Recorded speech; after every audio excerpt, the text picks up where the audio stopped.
Assalamualaikum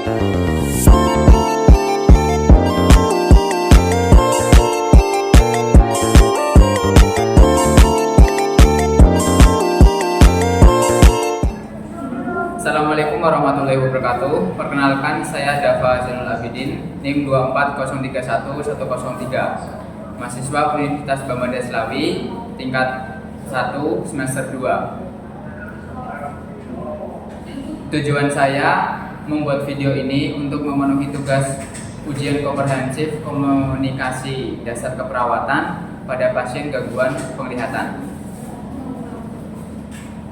Pak Jatmiko, usia 73 tahun, seorang pensiun petani, mengalami hipertensi dan gangguan penglihatan berat akibat komplikasi diabetes yang tidak terkontrol. Hasil pengukuran tekanan darah Pak Jatmiko di angka 140/90 mmHg. Ia tinggal sendiri di rumah dan sering lupa atau salah dalam meminum obat karena tidak bisa membaca label dan kesulitan membedakan bentuk kemasan. Perawat komunitas melakukan kunjungan rumah untuk memberikan edukasi dan membantu Pak Jatmiko mengenali obat. Baik, saya akan melakukan komunikasi kepada pasien gangguan penglihatan berdasarkan kasus tersebut. Assalamualaikum. Waalaikumsalam. Apakah benar ini dengan Bapak Jatmiko? Benar, ini teman siapa ya? Nama saya Dava. Saya perawat dari layanan kesehatan kunjungan rumah. Boleh saya berbicara sebentar? Baik mas, silakan masuk mas.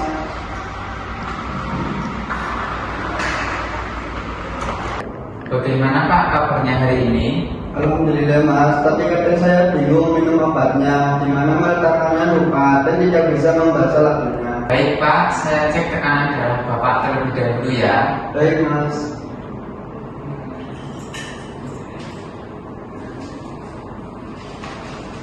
Permisi ya Pak. Ya.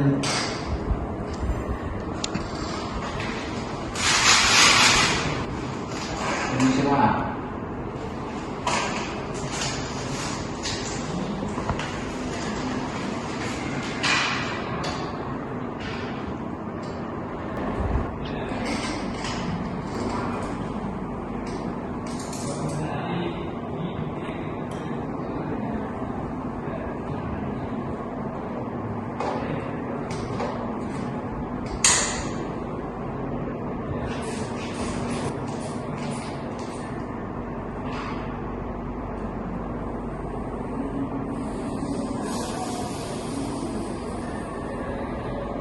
Pak, hasil tensi Bapak masih tinggi di angka 140/90 mmHg.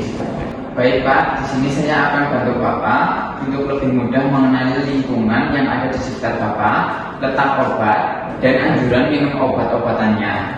Wah, terima kasih banyak mas. Baik Pak, sekarang posisi saya ada di sebelah kanan Bapak. Saya izin untuk mendorong kursi roda Bapak guna mempermudah dalam mengenali lingkungan sekitar Bapak. Baik mas.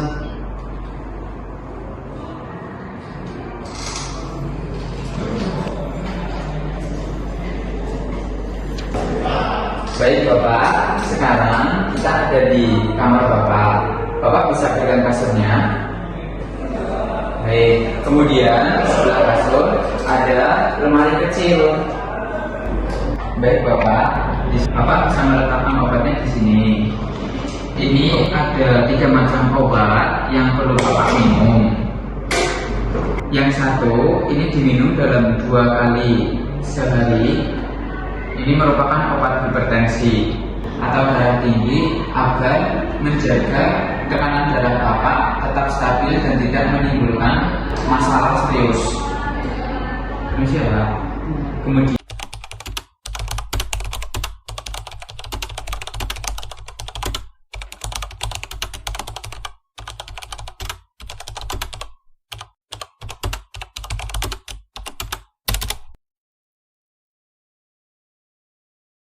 Baik mas, jadi obatnya itu ada 3 macam. Yang satu diminum 2 kali sehari, letaknya di lemari bagian atas. Ini merupakan obat hipertensi atau darah tinggi.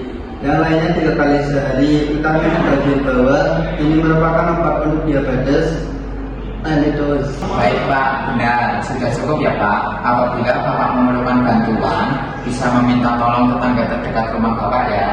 Saya izin pamit ya Pak. Assalamualaikum. Ya Mas, waalaikumsalam.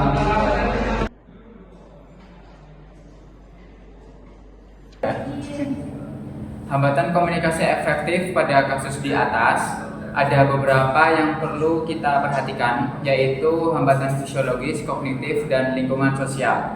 Yang pertama, hambatan fisiologis karena Pak Jatmiko menderita gangguan penglihatan berat yang merupakan komplikasi dari diabetes yang tidak terkontrol.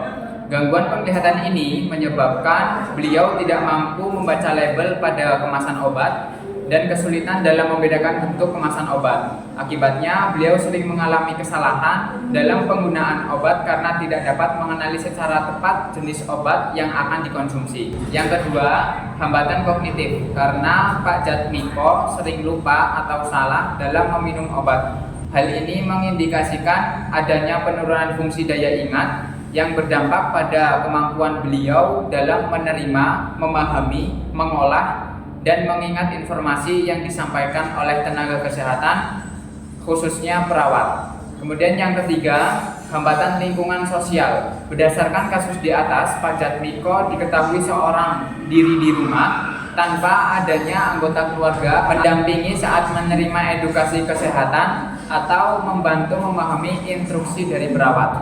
Berdasarkan kondisi tersebut memberikan tantangan tersendiri dalam praktik komunikasi keperawatan. Informasi atau edukasi kesehatan yang disampaikan oleh perawat berpotensi tidak diterima, difahami, atau diingat oleh Pak Jatmiko. Maka dari itu diperlukan strategi komunikasi yang sesuai dengan kondisi pasien. Antara lain menggunakan tanda visual khusus seperti warna, simbol, atau bentuk yang mudah dikenali pada kemasan obat. Menyampaikan edukasi secara verbal dan berulang untuk membantu pemahaman pasien. Kemudian melibatkan keluarga, tetangga, atau kader kesehatan setempat sebagai pendukung dalam proses edukasi dan pengingat jadwal pengobatan. Apa yang perlu diperhatikan dari komunikasi pada pasien gangguan penglihatan seperti yang terjadi pada Pak Jatmiko? Perawat perlu pendekatan khusus agar komunikasi tetap berlangsung secara efektif, aman, dan bermakna. Gangguan penglihatan menyebabkan pasien tidak dapat mengandalkan isyarat visual, sehingga komunikasi harus difokuskan pada aspek verbal, terbuka, serta dukungan lingkungan sosial. Beberapa hal yang perlu diperhatikan dalam berkomunikasi dengan pasien gangguan penglihatan, yaitu 1. Memperkenalkan diri secara jelas merupakan langkah awal yang krusial. Perawat perlu memberikan salam, menyebut nama, dan menjelaskan tujuan kunjungan secara verbal. Hal ini penting untuk menciptakan rasa aman bagi pasien.